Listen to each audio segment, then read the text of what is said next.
Hi, this is Strike of the Centurion. This has been a 7-year one-man project. I was basically out of town, away from my family for several years, so needed to do something to occupy my time while I was away, so I decided, I'll write a video game. So anyways, there's two modes to this game. There's survival mode, where you fight the hordes until you're finally overwhelmed and killed. And then there's the mission mode, where hopefully you'll be able to make it to Earth.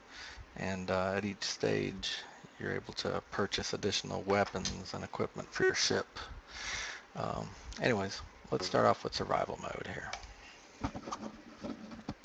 You got 4 different songs to choose from. Make them randomly rotate through to play the same song over and over. It's up to you. Alright, since you don't get to turn the music off. Since you don't get to have a purchase screen, you keep getting these purple boxes that come out, and those have permanent upgrades in them. So if you get in trouble, use a special weapon there to blow a bunch of the stuff away. Also, if you get in trouble, you can hit the A key and teleport somewhere else. Now, like saying, those purple boxes, they have upgrades that are permanent, and they'll make your ship fight better and better. It's just like going to the store, but you don't get to choose what you pick, though. So don't let the purple boxes get away, because you have to get them if you're going to live.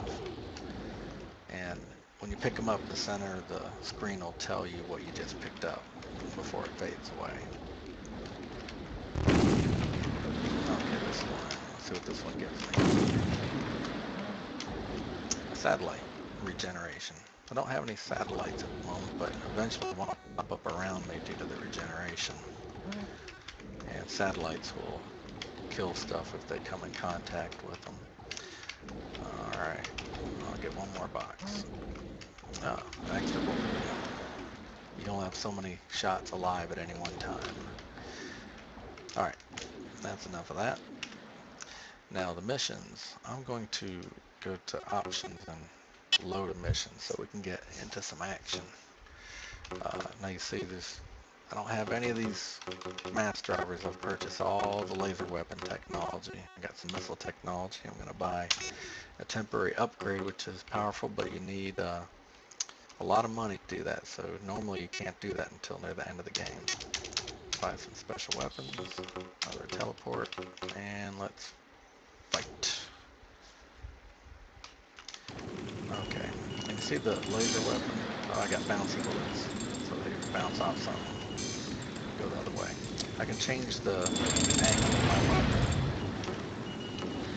so it comes out in a V pattern instead. And I can make the shots separate a little bit out. Whatever makes you feel more comfortable. And I can change them around while I'm fighting a little bit, depending on what I'm after. I got to kill this.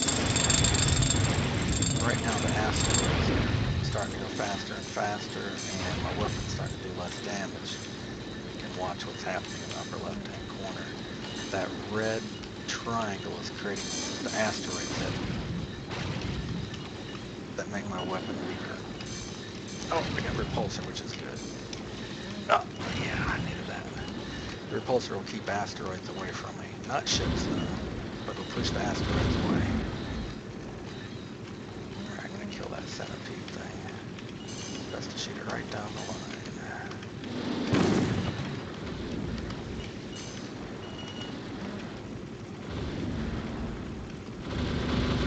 And you don't have to kill all the ships to end the level. You just have to kill all the asteroids.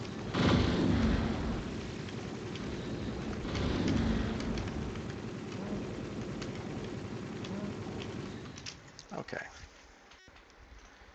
And there's several different temporary weapons that are pretty good. Now, when you finish a level, like say your level complete, that's your main bonus for completing the level. Then you get some other minor bonuses for your hit percentage and your hits per second, and did you turn in a ship with no physical damage and no shield damage. Now, this starts out small. The spent material bonus is usually really small, but as you get towards the later levels, if you've saved up a bunch of material and haven't spent it on your ship, you get 10% bonus on it every level. So if you can build up a fair amount of that, eventually that gets to be much more than the normal bonus you get for finishing the level. So it encourages players to fight each level with the barest minimal equipment they need to finish the level. So it kind of challenges them if you want to maximize your score at the end of the game. But if you spend all your money on every level, you're gonna have a lot tougher time late game. All right, now take a look at the next level real quick.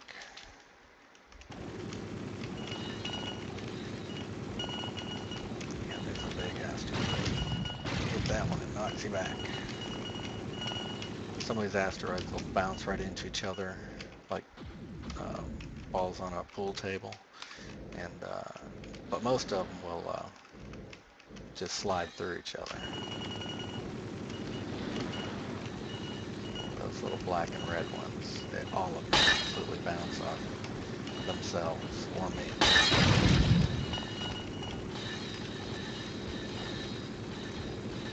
Alright.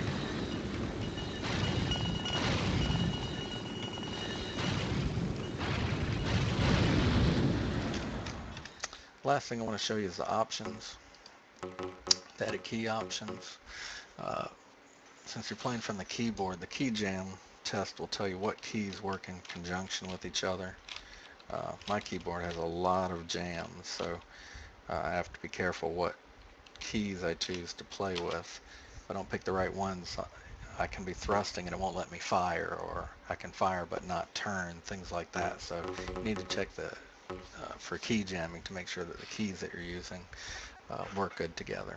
And the lower buttons here allow you to change the keys that control different actions. Okay. Let's see. Background tells you about the guy who wrote the game. History tells you why we're fighting these evil aliens to begin with. Sound system. This allows you to set the relative volume for the music and the sound effects. Sometimes you want louder sound effects and quieter music, or vice versa. It's up to the individual.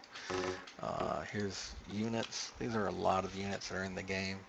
It's not all of them, but it gives you an idea what you're fighting against.